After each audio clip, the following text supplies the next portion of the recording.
Nah, pikirannya Fathul Wahab kalau sampean khatam betul itu untuk takrir tapi fi udwin wahid, yaitu air yang sudah mensucikan ini misalnya masih bisa mensucikan ini, yang bisa mensucikan asal masih fi udwin wahid.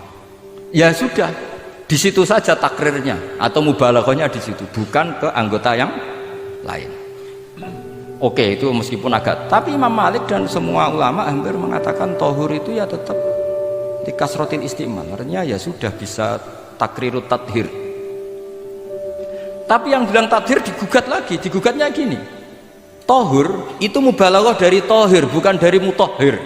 Ini kalau sampean fasul masail, sampean nggak pernah tahu fasul masail sedetail ini, nanti diulang lagi khatamannya. Tohur itu bukan mubalaghah dari tohir tapi dari mutohir. Padahal bahasan kita tentang tadhir bukan tentang tuhur. Sampean mikir toh?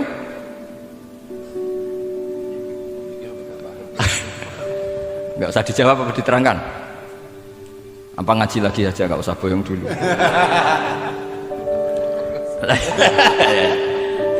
Nah, kemudian akhirnya ulama mulai mikir bahwa la makna li tohiriyah illa dengan fungsi tohuriyah, tidak ada gunanya disestatuskan suci kemudian tidak berakibat mensucikan, karena ini air masih murni ma'un mutlaq, kecuali kayak teh kopi berstatus suci tapi tidak mensucikan. Tentu ma'an tohuro di konteks itu adalah tohir mutohir, karena contohnya air mutlak bukan kopi.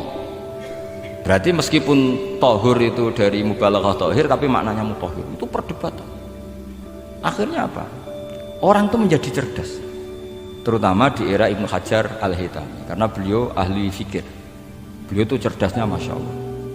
Tapi apapun itu beliau tetap manusia, kecerdasannya kadang berlebihan dalam aturan yang dipatok mazhab Syafi'i, termasuk mensyaratkan Jumatan harus orang 40. Sekarang pertanyaannya gini, sama tak beri pertanyaan, harus bisa jawab meskipun salah nggak apa-apa, saya butuh jawaban, nggak butuh benar, karena sudah tahu mesti agak salah ya, nggak apa-apa.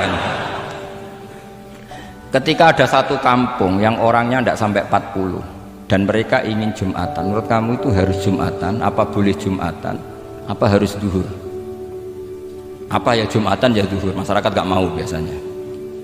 Tidak, harus Jumatan, boleh tidak Jumatan, apa harus duhur? Apa nggak perlu ada hukumnya, ben karepmu.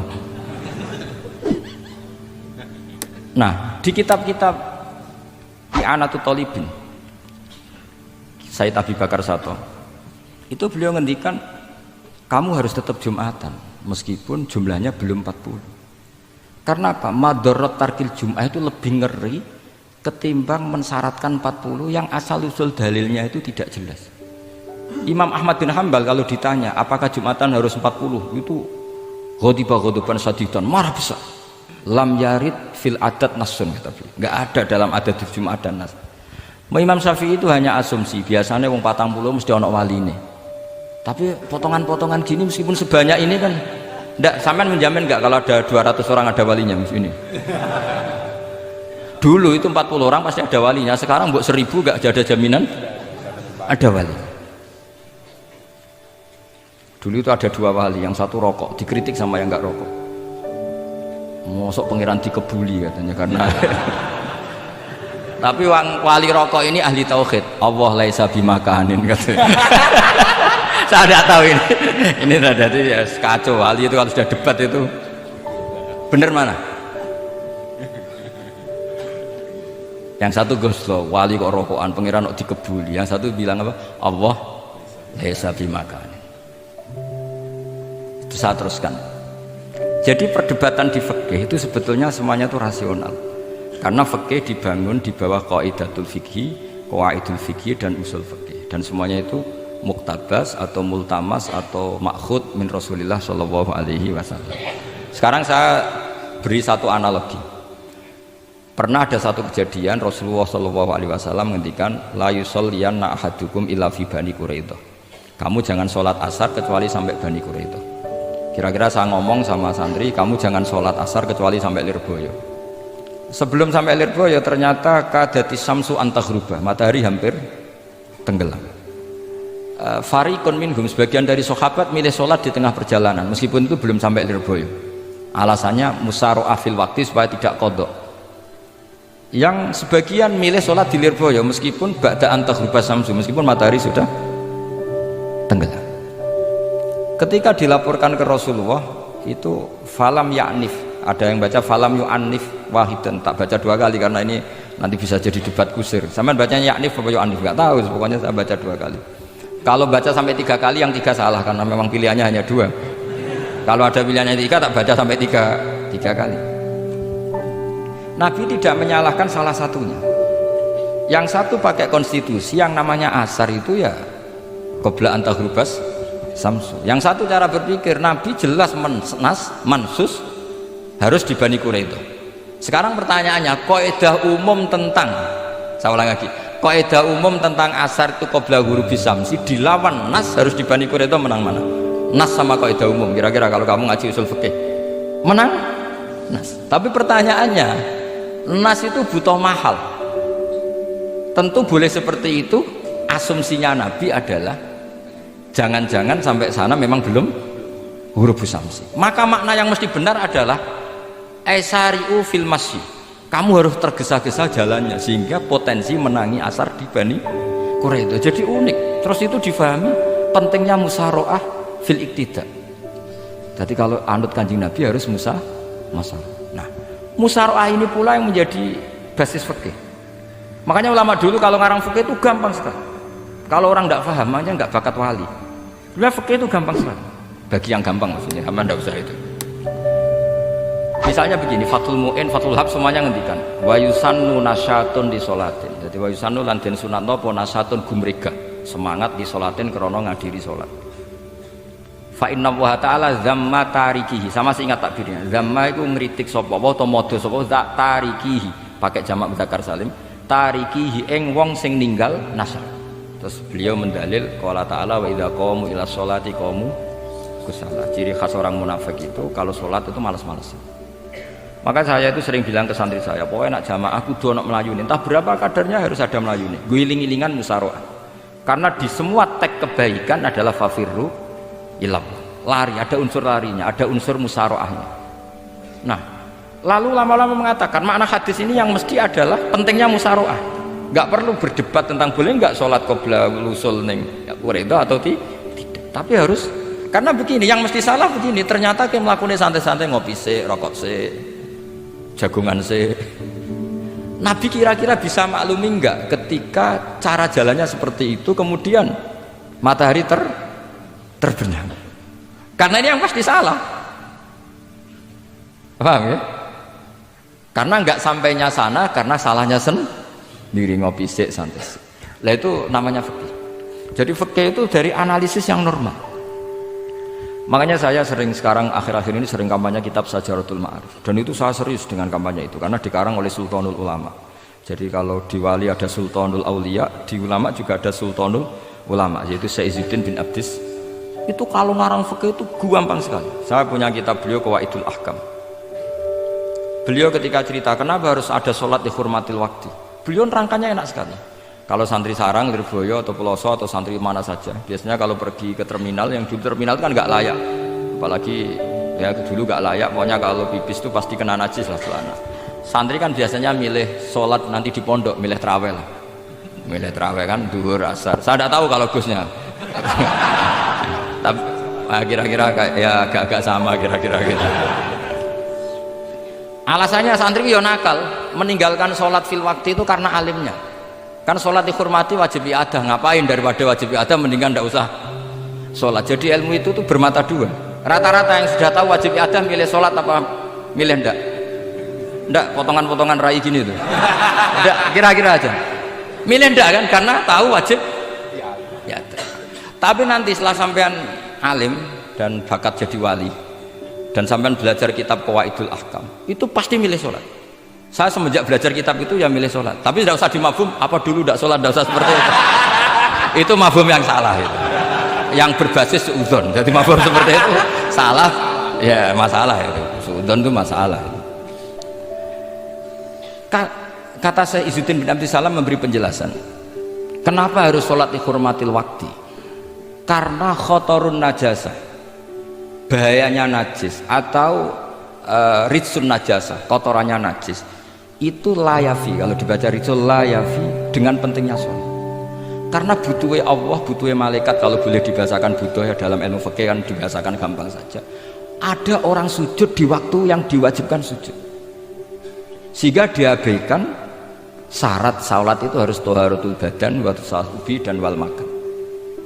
Kok kira pantas ono waktu sholat kemudian la tasjudu fil waktu sajdah.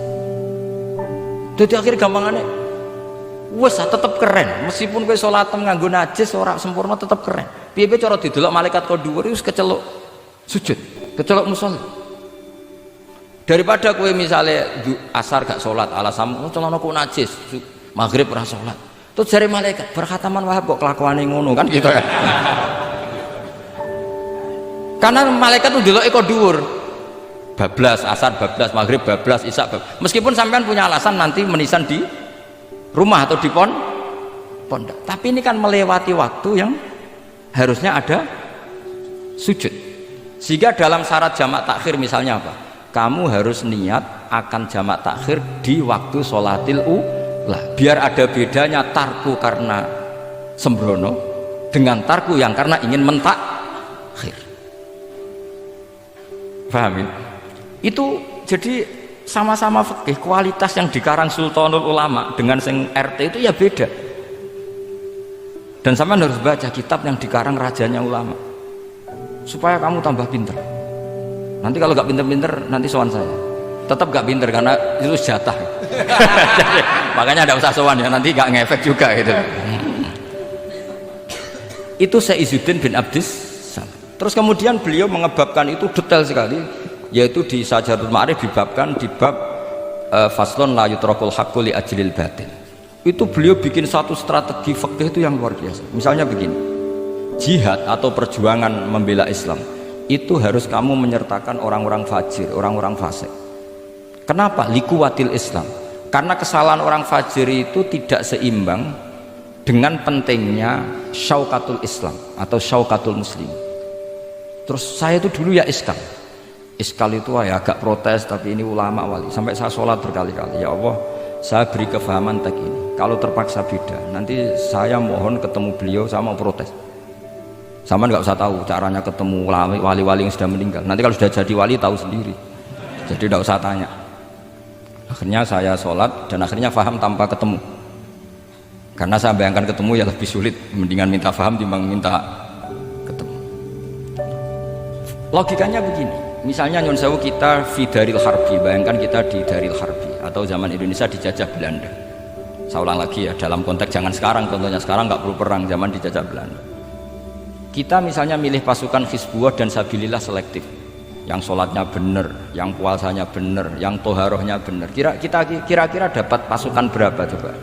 Nggak, jawab saja. Kan hanya dapat pasukan sedikit. Sementara misalnya Belanda bisa pasukan banyak karena tanpa seleksi. Di sini nih hebatnya Rasulullah SAW. Kata beliau, wal jihadu madin mundu ba'athan ya Allah ila yaumil qiyamah, sampai ila ayyuqatila akhiru ummati ad-dajjal la yubtiluhu jawru jairin wala aklu adilin. Sebagian riwayat langsung wal jihadu tetap wajib pun alaikum ma'akul libarin wa fajirin. Nah, penjelasan Nabi kenapa kita harus berjuang mengawal Islam meskipun harus ma'akul libarin wa fajirin. Ya kalau di isim fa'ilnya umumnya guru-guru kita baca barin, tapi untuk masdarnya, untuk kebaikan bacanya apa? Birun. Nanti kamu protes, oh barun itu daratan Gus, kalau birun itu kebaikan. Aku itu macaku kamus luwes suwi, bocah kok sembrono.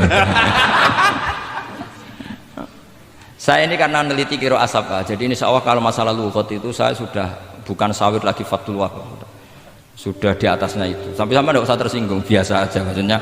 Karena ini kompetisi, kalau sama nggak cocok ya harus bersaing, jangan geremeng tok.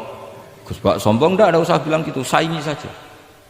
Makanya saya terkenal alim itu seneng, karena senengnya itu tadi, yang ngidolakan saya ingin ikut, yang hasut kompetisi, jadi seru. Jangan yang hasut nyantet, wah itu gak fair itu. Itu gak fair, wah itu pasti ngadepi langit itu. Nanti urusannya sama Allah itu. Gak sama saya, langsung sama. Saya ulang lagi ya. Ilmu itu harus dianalogi dengan fikih, dilogika dengan fikih, dikiaskan dengan fikih. Sekarang misalnya ada orang sok ikhtiyat, wah perang kok ambek wong fasik gak enak gini-gini, wong fasik perilakunya gini-gini. Pertanyaannya adalah, kalau kita nyeleksi hanya orang soleh, kita dapat pasukan berapa? Misalnya zaman kita melawan Belanda. Sama sekarang kita ngawal pembangunan masjid, kadang yang nyumbang gak sholat, kadang yang nyumbang yang sewu hasil korupsi, kadang yang nyumbang orang-orang yang cara muamalah babal kedua. Itu coba kalau kamu tolak, potensinya gini, ini sekaligus PR. Saya berkali-kali nyontohkan ini, sampean boleh tidak setuju, tapi nanti menghadapi saya di akhirat, tidak di dunia, di akhirat. Nanti kita sowan Allah bareng-bareng, bener siapa? Loh, saya tidak main-main, karena ulama dulu, sampean lihat di Mu'in di Fathul Wahab, kalau sudah ngendikan ulama, wahadha madhabun al-qawwahabi, ini madhab yang saya siap ketemu Allah. Jadi ukuran madhab benar itu bukan diputuskan di sawit Fathul Wahab, tapi madhabun sing al-qawwahabi, madhab yang saya ketemu Allah dengan madhab itu. Misalnya gini, ada orang fasik lewat di depan saya, punya uang 1 juta. Delalah pas itu qadhafawa fi qalbihi hubbal ulama. Pas itu delalah beliau senang ulama, terus bilang gini, Gus Pak, uang ini tak kasihkan kamu 1 juta. Dia fasik, misalnya terkenal syaribul khomri. Saya ini menurut pertanyaan saya, ini jawab saja. Kamu salah nggak apa-apa. Wajib menerima apa haram menerima apa bebas mubah. Ayo milih di polling. Nggak usah sungkan Gus Kausar. Ini beliau-beliau posisi senior, milih nerima apa nolak, wajib apa sunat, sunat apa wajib. Nah, logika harus terbangun begini. Kalau kamu terima maka akan dicibir. Malam di Fathul Wahab tiga duit saya kok gelem, bolak-balik nak duit gelem aja. Itu juga masalah kan, kiai latihan jatuh kan, hanya posisinya tidak mantep-mantep amat. Udah kadang keramat itu. Sama jangan niru saya, aman udah itu. Bayangkan sampean yang latihan nyai itu. Tapi pertanyaannya kalau sampean tolak, terus ista'ana bihadhihi darahim lil maksiyah. Tak kena kiai ra gelem, tak kena demenanku. Dan hari itu andaikan dia tidak punya uang 1 juta, dia tidak bisa kedemenannya. Gara-gara sampean tolak, dia punya alat untuk maksiat lagi. Kalau seperti ini jadi haram apa wajib? Loh, berarti sampean harus gak jawab anut aku. Artinya sampean jawab kan terprovokasi saya kan? Terprovokasi narasi. Itu kriminal untuk calon ulama gitu, itu nggak boleh. Nah, logika ghanimah kira-kira seperti itu. Ghanimah itu normalnya haram. Normalnya haram karena ghanimah itu min amwalil kufar. Dan notabene amwalul kufar adalah bukan sekedar mukhtalithah, aksaruha mungkin minal haram. Tapi kenapa ghanimah dihalalkan di hadil ummah? Makanya Nabi ketika ngendikan uqtitu khamsan lam yuqtahunna nabiyyun qabli, termasuk beliau menyebut wa ukhillat li al-ghanaim, termasuk saya 5 hal yang Nabi sebelumnya enggak dikasih, saya dikasih. Di antara beliau nyebut wa ukhillat li al-ghanaim, ghanimah itu halal untuk umatku. Itu kan kenapa Nabi menyebut itu? Karena normalnya ghanimah itu haram karena min amwalil kufar. Tapi kenapa dihalalkan?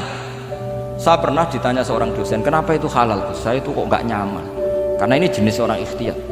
Terus saya bilang gini, andai kan kamu digarong sama garong, kemudian garong itu bawa senpi, bawa pedang, karena kamu merasa itu tidak milik kamu, monggo kadani jenengan beto malih. Wah ya tidak bisa Gus, nanti dipakai garong lagi. Sama amwalul kufar, andai kan lau atoinahum, andai kan kita kasihkan lagi ke mereka, maka akan dipakai isti'anah, dipakai pertolongan atau alat untuk kekuatan kekafiran mereka. Di sini sirinya kenapa ghanimah menjadi halal. Tapi kenapa Nabi sebelumnya kok dikatakan haram? Karena logikanya memang haram. Itu hebatnya Allah SWT sama para kekasihnya. Ada kekasihnya yang dipilihkan haram, yaitu Nabiun qabla Rasulullah SAW, karena normalnya memang haram. Ada Nabi yang fikihnya lebih dinaikkan lagi, yaitu dihalalkan supaya harta ini tidak dipakai i'anah alal maksi. Sampean milih fikih mana coba? Nah, saya berharap pintere khatam Fathul Wahab itu paling enggak sampai seperti ini. Bariku nantang saya enggak apa-apa, tapi nanti ketemu di akhirat. Nah itu fikih. Jadi fikih itu, nah tapi kan iso wae Gus nampani khadzun nafsi lah, itu mulai masalah kan. Makanya yang seperti itu jangan untuk khadzun nafsi, karena kita butuhnya itu nyita supaya ini enggak dipakai kekuatan maksiat. Jebule mbek kon malah go ngopi rokokan. Nah, ini orang kan terus curiga, jebule nek ambek dhuwit ya do gel. Buktikan kalau Anda tidak pakai. kamu terima sebagai penyitaan, tapi Anda tidak makan. Wah itu hebat. Tapi kalau kamu terima wajib, kemudian kamu pakai poya-poya, wah itu ya fikihnya benar, kelakuannya ra benar. Nah saya berharap Anda memahami fikih itu sampai seperti saya ini. Syukur-syukur lebih. Meskipun ya agak-agak mukhalaf tapi bisa diperjuangkan itu. Enggak apa-apa. Kamu doa di saat istijabah, ya Allah saya ingin mengalahkan Gus Baksa, ridho dengan doa itu.